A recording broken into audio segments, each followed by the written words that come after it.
देश प्रदेश की तमाम खबरों के लिए देखिए वी न्यूज चैनल को सब्सक्राइब करें, शेयर करें और बेल आइकन को दबाना ना भूलें।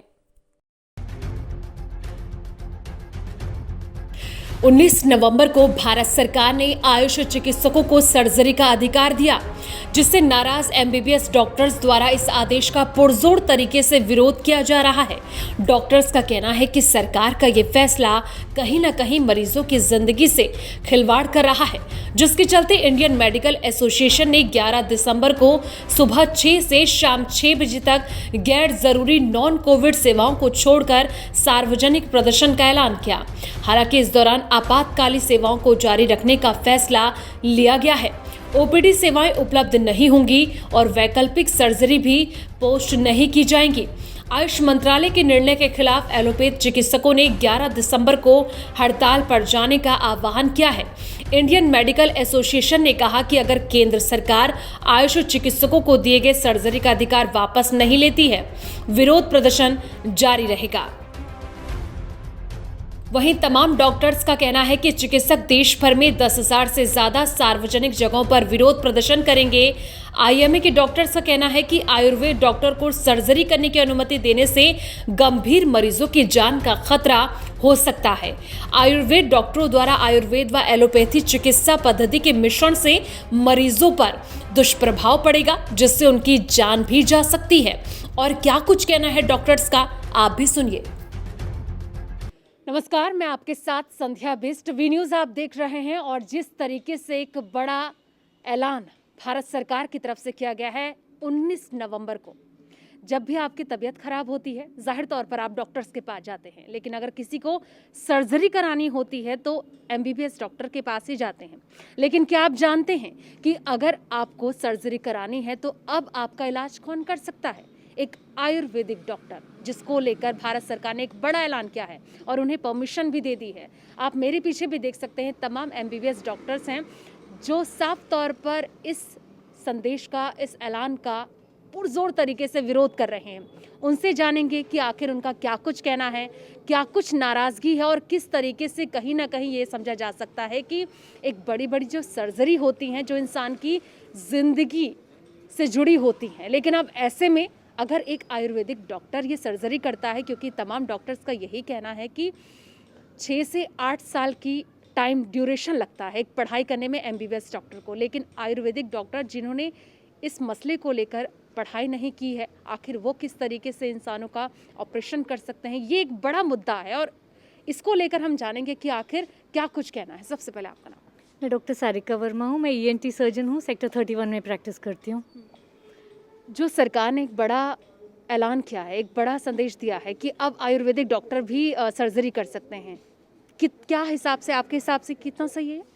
देखिए, अगर आपके यहाँ पे टाइगर्स की कमी है, सरकार ने आप ये नहीं कहा कि कोई और स्पीशीज़ से टाइगर बन जाएगी।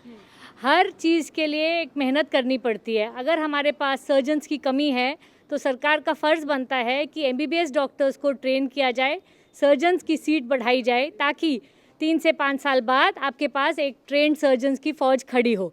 ये नहीं कि आज से आज ही आप आयुर्वेदा डॉक्टर्स के हाथ में आप स्कैल्पल पकड़ा दीजिए और आम लोगों की ज़िंदगी को खतरे में डाल दीजिए। और ये छोटी सर्जरीज़ नहीं है, इन्होंने 58 सर्जरीज़ ऐसी बोली हैं। कैटरैक्ट, मैस्टर्डेक्टमी, आप जानते हैं मैस्टर्ड में 1-1.5 मिलीमीटर के अंदर अगर आप थोड़ा सा ऊपर जाएंगे तो फेशियल नर्व उड़ सकती है। इन्होंने जो एंडोस्कोपिक सर्जरी अलाउ करी है उसमें 1 सेंटीमीटर ऊपर आपका ब्रेन है जो इंजर हो सकता है, आंख फूट सकती है। ये छोटी चीज़ें नहीं हैं। तो जब मिनिस्टर्स बीमार होते हैं तो वो खुद अपने एम्स जाते हैं या कॉर्पोरेट हॉस्पिटल जाते हैं, लेकिन जब ये आम जनता बीमार होती है, उनको ये नहीं फ़र्क पड़ता कि उनकी कौन सर्जरी करता है। सिर्फ नाम के लिए मेडिकल प्रैक्टिस नहीं होनी चाहिए। एक quality health care is the right of every citizen and I request that the government definitely fulfils their promise. बिल्कुल, आपने सिटी की बात करी। अगर मैं दिल्ली मेट्रोपॉलिटन की बात करूं तो यहाँ पर ज़्यादातर लोग साक्षरता हैं, यानी कि पढ़े लिखे हैं, लेकिन कई इलाके ऐसे हैं जहाँ पर लोग पढ़े लिखे नहीं हैं। उनको ये भी नहीं पता कि उनका जो इलाज करेगा, उनकी जो सर्जरी करेगा, वो एक डॉक्टर करेगा या फिर आयुर्वेदिक डॉक्टर करेगा। कितना सही मानते हैं आप इस चीज़ को? देखिए, अगर हम यहाँ खड़े हैं तो इस बात को हम ये मान के चल रहे हैं कि अगर सरकार इस मिक्सोपैथी में आएगी तो उसमें नुकसान मरीजों का ही होगा। डॉक्टर्स का प्रॉब्लम ये रहेगी कि और ख़राब हुए केस हमारे पास आएंगे और फिर उन्हें ठीक करना पड़ेगा।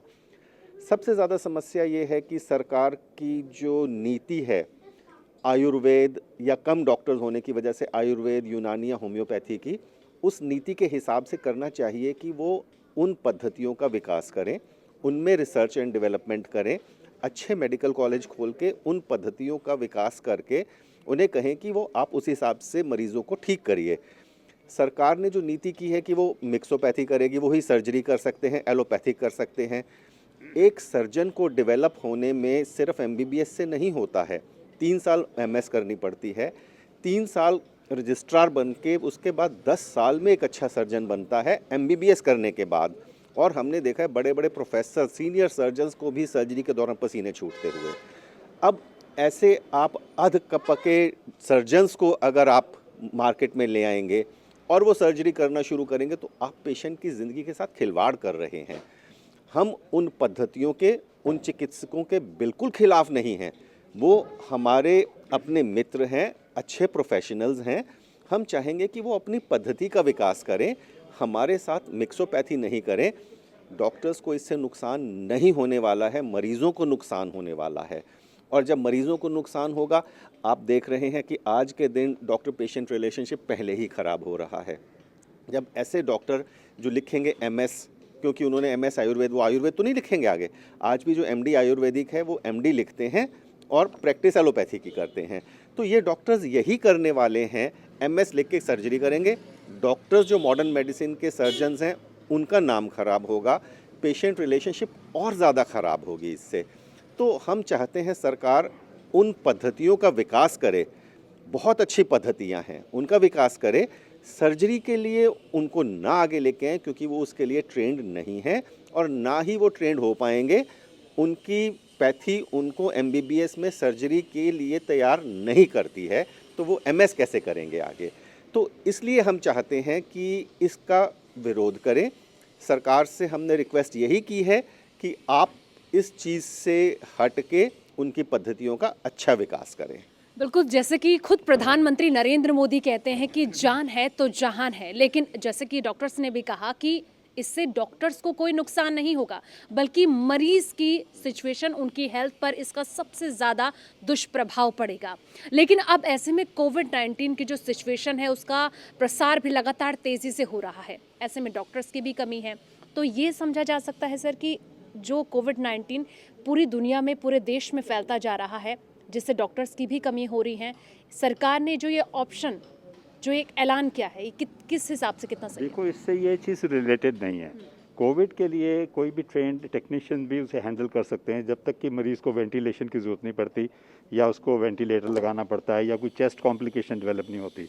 आजकल आप देख रहे हैं कोविड-19 के 95% 90% केसेस को हम होम क्वारंटीन कर देते हैं। हॉस्पिटल में भी कोई पेशेंट इसका कोविड-19 का आता है तो हम उसे घर भेज देते हैं, अनलेस कि उसको समझा के ये भेजते हैं कि उनकी ऑक्सीजन फॉल ना करे। वो घर में ऑक्सीजन मॉनिटर करते रहें, जब अगर उनका ऑक्सीजन लेवल 90 से नीचे जाता है तो कॉज ऑफ कंसर्न है। नहीं तो घर में बैठे अपना ऑक्सीजन देखते रहें, 95 से ऊपर है तो उन्हें कहीं एडमिशन की ज़रूरत नहीं और वो घर बैठे, इसमें डॉक्टर की भी ज़रूरत नहीं है। हाँ, इसमें जैसे कॉम्प्लिकेशन डेवलप करते हैं वो 7वें 8वें दिन के बाद डेवलप होनी शुरू होती है, जिसमें जिसे हम साइटोकाइन स्टॉर्म कहते हैं, जिसमें मरीज़ का लंग्स इन्वॉल्व हो जाते हैं। लंग्स में जैसे न्यूमोनाइटिस टाइप की पिक्चर आ जाती है, सांस लेने में दिक्कत हो जाती है, तब उसका एडमिशन होना ज़रूरी होता है। इसके लिए आयुर्वेदिक डॉक्टर भी कर सकता है, होम्योपैथिक भी कर सकता है, पर यहाँ जब कॉम्प्लिकेशन आती है उसके लिए स्पेशल सेंटर्स चाहिए, जो कि ये लोग आयुर्वेदिक वाले नहीं कर पाए। बिल्कुल, सर्जन के लिए स्पेशलिस्ट डॉक्टर की बहुत ज़्यादा ज़रूरत होती है। लेकिन अब ऐसे में अगर मैं डॉक्टर्स की पढ़ाई की बात करूं, क्योंकि सरकार ने भी एक बड़ा फैसला लिया था और हरियाणा सरकार ने ही ये फैसला लिया था, जहां पर 1 साल की जो फीस होती थी वो 80,000 होती थी, लेकिन अब 1 साल की जो फीस है वो 10 लाख देनी पड़ेगी। इससे आप कितना सहमत बनते हैं? ये तो कोई वो नहीं है कि 10 लाख देनी पड़ेगी। ये तो गवर्नमेंट को सोचना चाहिए कि यदि 10 लाख फीस देने के लिए और ये नियम बनाएं तो ठीक नहीं होगा ना, क्योंकि एक सर्जरी और एक कंजर्वेटिव ट्रीटमेंट में बहुत फ़र्क है। क्योंकि सर्जरी का जो एक व्यू होता है उसमें पूरी हमें एनाटॉमी जाननी होती है, या हमें एनाटॉमी की नॉलेज नहीं होगी तो हम आगे सर्जरी क्या करेंगे। तो इसलिए जो है कंजर्वेटिव ट्रीटमेंट तो आयुर्वेदिक या और भी कर सकते हैं, लेकिन एनाटॉमी एक डिफरेंट पार्ट। उसके लिए हमें जब तक हम पूरी एनाटॉमी नहीं करेंगे, कवर करेंगे, 5 साल का MBBS का कोर्स नहीं करेंगे, उसके बाद MS नहीं करेंगे, तो ये बहुत मुश्किल काम है। बिल्कुल, तो जैसे कि उन्होंने डॉक्टर्स ने भी बताया कि सब्जेक्ट में एनाटॉमी होना बहुत ज़्यादा ज़रूरी हो जाता है, जो एक आयुर्वेदिक डॉक्टर्स को नहीं बताई जाती है। ये सब्जेक्ट उनके उसमें नहीं होते हैं, जिसको गहनता से पढ़ना, जांचना बहुत ज़्यादा ज़रूरी हो जाता है। लेकिन अब ऐसे में सवाल ये उठता है कि एक बड़ा फैसला जो सरकार की तरफ से लिया गया है, भारत सरकार की तरफ से, जिसको लेकर जैसा कि ये डॉक्टर्स का भी कहना है कि इसको लेकर पुरजोर तरीके से देश भर के जो तमाम डॉक्टर्स हैं उनके द्वारा स्ट्राइक का भी ऐलान किया गया है। सुबह 6 बजे से लेकर शाम के 6 बजे तक स्ट्राइक की जाएगी। लेकिन अगर उसके बावजूद भी सरकार नहीं मानती है, फिर आपका अगला एक्शन क्या होगा? The IMA will decide the future course of action depending on the government's response. We expect that government will take it as a serious note and हम चाहते हैं कि जब तक गवर्नमेंट इस चीज़ को रियलाइज़ नहीं करेगी, जो भी उनको मिसगाइड किया गया है कि ये सब चीज़ कर सकते हैं आयुर्वेदिक डॉक्टर्स, दूसरी डॉक्टर्स, वो जब तक वो जो क्लॉजेस हैं हटाएंगे नहीं हैं, तब तक we will keep fighting. It is not for the sake of doctors, it is also for the sake of public throughout the country, because particularly in the rural areas 90% of the people are helped or taken care by unqualified, माने BAMS BHMS नहीं, just trained compounders. So वो सब चीज़ें government को first focus करना चाहिए, उन सबको हटाना चाहिए, उन सब की जगह पे number of people qualified doctors को भेजना चाहिए with extra incentives. So it is not that short gain के लिए किसी डॉक्टर को सर्जरी कर दो जो क्वालिफाइड नहीं है. So government is doing disservice to the public rather than helping the people. So we'll keep fighting till that end. बिल्कुल, जो जैसा कि डॉक्टर्स की पढ़ाई करने में भी 10 साल का वक्त लग जाता है, इतनी लंबी पढ़ाई के बावजूद भी जो तमाम डॉक्टर से हमने बात भी करी, उन्होंने भी ये कहा कि एक ट्रेंड डॉक्टर बनने के लिए काफ़ी लंबा वक्त लगता है। लेकिन अब ऐसे में जो आयुर्वेदा डॉक्टर को इतनी बड़ी जिम्मेदारी दी जाती है, जहाँ पर ये कहा जा सकता है कि इंसान की हेल्थ के साथ या उनकी जान के साथ खिलवाड़ हो सकता है, लेकिन उनका अगला एक्शन भी स्ट्राइक है, जहां पर उन्होंने कहा है कि स्ट्राइक की जाएगी। 11 तारीख को स्ट्राइक होनी है। लेकिन अब देखने वाली बात ये होगी कि सरकार इस ओर ध्यान देती है, क्या कुछ संशोधन होता है या फिर वो जस के तस बना रहता है। तमाम जानकारी के लिए देखते रहिए वी न्यूज़।